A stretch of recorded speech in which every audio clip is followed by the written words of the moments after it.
Hello, this is John Smallwood, certified financial planner, senior wealth advisor at Smallwood Wealth Management. Today, we're continuing the conversation about the wealth curve blueprint, the importance of it in your financial strategy, and focusing in on the wealth curve scorecard. And what today we're focusing mainly on is business owners. And this is going to apply to some of the key things that we want to make sure that are accurate and done right in your plan. As a business owner, most of the time, you are the most important asset in that business. You're the person that created it, continued it, inherited it, purchased it. You get up every day, you make this thing run. You've been through good times, you've been through bad times, you've been all over the place, right? It's what has put most of the wealth that's on your balance sheet on your balance sheet. Without that company, it wouldn't be there. Without you, it wouldn't be there. We've broken down this into a couple key success tools that we want to make sure that you have. Since you are the most important part of the business, when we look at a business owner, we understand that there are some very long-term things that have been done that, such as signing leases and having staff, that are really important to maintaining the business on a daily basis. If you were disabled for a month, 2 months, 5 months, 6 months, we don't want the business to be totally gone by the time you get back. So keeping the business going while you're not here is truly one of the most important things. Or determining that you really are not healthy and the business needs to be sold. But in order for the business to be sold at maximum value, the business needs to be maintained and kept up at that value. You don't want your people leaving and terminating and leaving, etc. So one of the core components is having a business overhead policy, which is a form of disability insurance. I meet many people over our lives that, when you look at the cash that's on hand, you look at the amount of wealth that they've created, if the business was disrupted because of some sort of sickness or accident by the core major breadwinner, owner, etc., the business is gone in a matter of months, and along with it, a whirlwind of probably all of your assets. So understanding what that overhead is, what's important to it, and protecting it is a really important part. As you dig into it, understanding the personal guarantees that you've done in order to leverage this business. Frequently, having conversations with many, many different people, they often do not realize that the leases that they've signed that are 5 or 6 years with escalators and longer in some cases come with personal guarantees. Bank loans have covenants and restrictions frequently with personal guarantees. The more personal guarantees you have, the more you need to be focused on protecting your assets that are not in the business. Crucial part, okay? As we look at the business, you might be self-employed. You might have a partner or two. You might be the primary owner of the business, but have a great team of people.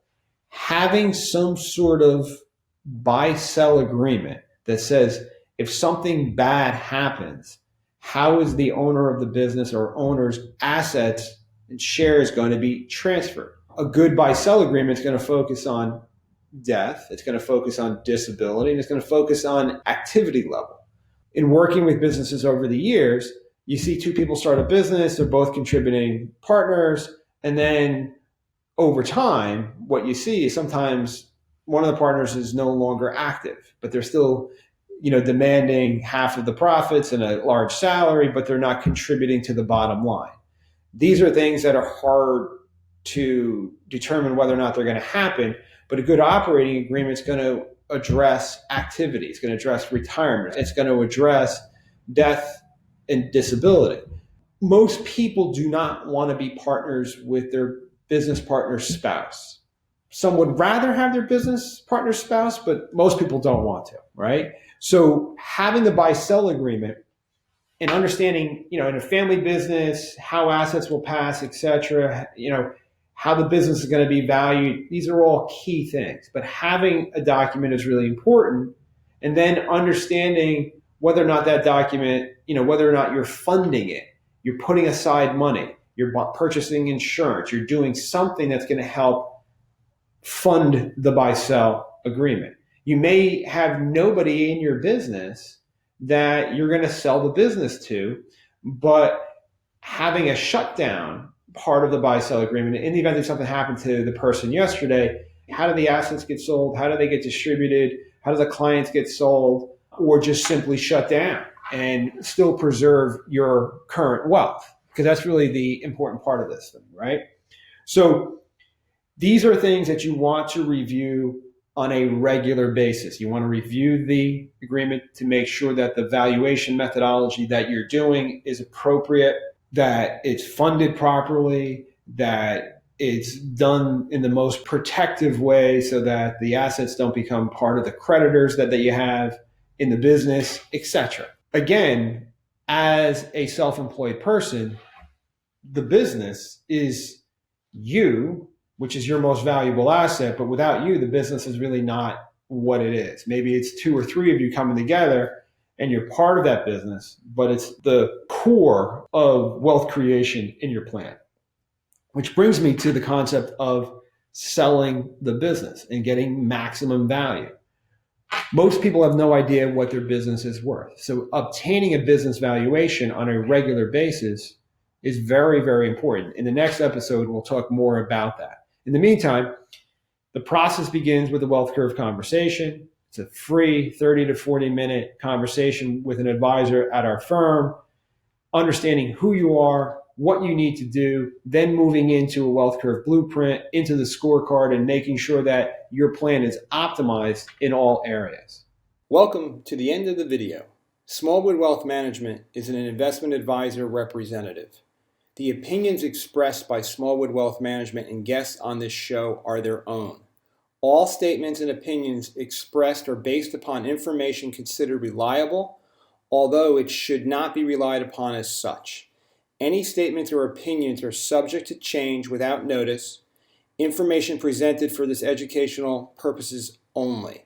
Moreover, no listener should assume that any discussions or information presented serves as a receipt of or substitute for personalized advice from Smallwood Wealth Management or from any other investment professional and is not intended as an offer of solicitation for the sale or purchase of any specific securities, investments, or investment strategies. Smallwood Wealth Management is not a law firm or an accounting firm, and no portion of this presentation should be interpreted as legal, accounting, or tax advice. Information expressed does not take into account your specific situation or objectives and is not intended as a recommendations appropriate for any individual. Listeners are encouraged to seek advice from a qualified tax, legal, or investment advisor to determine whether any information presented may be suitable for their specific situation. Thank you for listening.